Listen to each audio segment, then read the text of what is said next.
हिमाचल प्रदेश के मुख्यमंत्री ठाकुर सुखविंदर सिंह सुक्खू की सरकार के जो निर्णय हैं वो इस सरकार के लिए ही सरदर्द बनते हुए नजर आ रहे हैं। ऐसा हम इसलिए कह रहे हैं क्योंकि जो नई अधिसूचना एचआरटीसी की ओर से जारी की गई है उसके जो अब नतीजे देखने को मिल रहे हैं उसका ही पैमाना जो है आपको दिखाएंगे। बता दें कि अभी बीते दिनों ही टॉयलेट टैक्स का जो सारा मामला था वो शांत नहीं हुआ था, लेकिन अब एक बार फिर से एचआरटीसी की ओर से जारी की गई बीती 15 अक्टूबर को जो अधिसूचना है अब कहीं ना कहीं ये जो चर्चा का विषय बन गई है। और इसी के साथ आपको बता दें कि जो नेता है उनकी ओर से बयानबाजी की जा रही है। बता दें कि एचआरटीसी की ओर से अधिसूचना जारी की गई जिसके बाद खलबली मच गई। इसमें कहा गया कि अगर कोई भी सवारी एचआरटीसी की बस में 20 किलो से ज्यादा सामान भेज रहा है तो उसका आधा टिकट का जो किराया है वो लगेगा। इसके अलावा आपको बता दें कि अगर हिमाचल की वित्तीय स्थिति की बात की जाए तो लगातार विपक्ष जो है वो अक्सर तंज कसता रहता है और कहीं ना कहीं एक बार फिर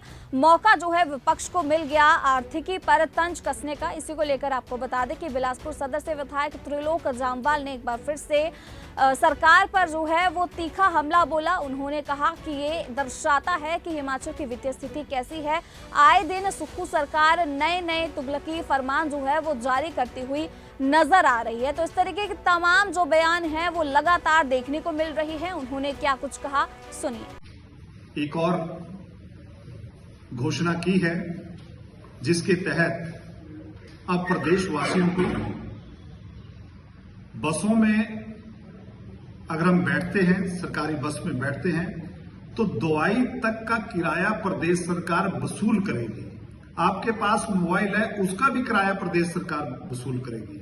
आपके पास खाली बैग है उसका भी प्रदेश सरकार किराया वसूल करेगी। वर्तमान प्रदेश सरकार के ऐसे तुगलकी फरमान प्रदेश सरकार के दिवालियापन को दर्शाते हैं। आज ये जो प्रदेश सरकार ने एक नोटिफिकेशन निकाली कि गांव का कोई भी व्यक्ति अगर सरकारी बस में सफर करता है और उसके हाथ में एक खाली बैग है उसको उसका भी किराया देना पड़ेगा। उसके हाथ में अगर कोई दवाई है, दवाई का छोटा बॉक्स है उसका भी देना पड़ेगा। उसके पास पर्स है उसका भी देना पड़ेगा। माताओं बहनों के पास अगर पर्स है उसका भी किराया देना पड़ेगा। अब आप समझ सकते हैं कि प्रदेश सरकार की वर्तमान आर्थिक स्थिति क्या है। और प्रदेश सरकार तो बड़े बड़े दावे कर रही है, लेकिन ये जो आज की नोटिफिकेशन है ये दर्शाती है कि प्रदेश सरकार आर्थिक रूप से कंगाल हो चुकी है। चंद दिन पहले इसी प्रदेश सरकार ने जो हमारा घरों में पानी आता है उसके ऊपर प्रति माह 110 रुपए किराया वसूल करने का भी एक नोटिफिकेशन जारी की है। अब प्रदेश सरकार को केवल हवा पे टैक्स, ये जो हम ऑक्सीजन लेते हैं ये उसके ऊपर टैक्स कभी कभी लगा सकते हैं, ऐसी इनकी सोच लगती है।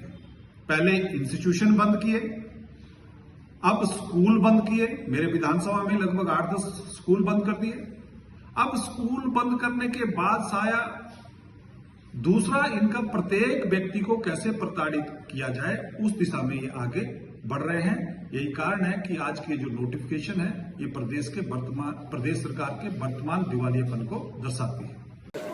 देखिए ये गलत प्रचार हो रहा है। इसको लेके एचआरटीसी प्रबंधन ने अपना नोटिफिकेशन भेजा है, क्लैरिफिकेशन भेजी है कि ये बिल्कुल गलत है। ऐसी कोई भी चेंजेस नहीं हुई है। आप ये समझें कि जो भी यात्री जाता है एचआरटीसी की सेवा लेता है 30 किलो जो है अपने साथ फ्री में ले जा सकता है। उसका घरेलू सामान है या कोई भी उसका बिलोंगिंग्स है 30 किलो तक फ्री है।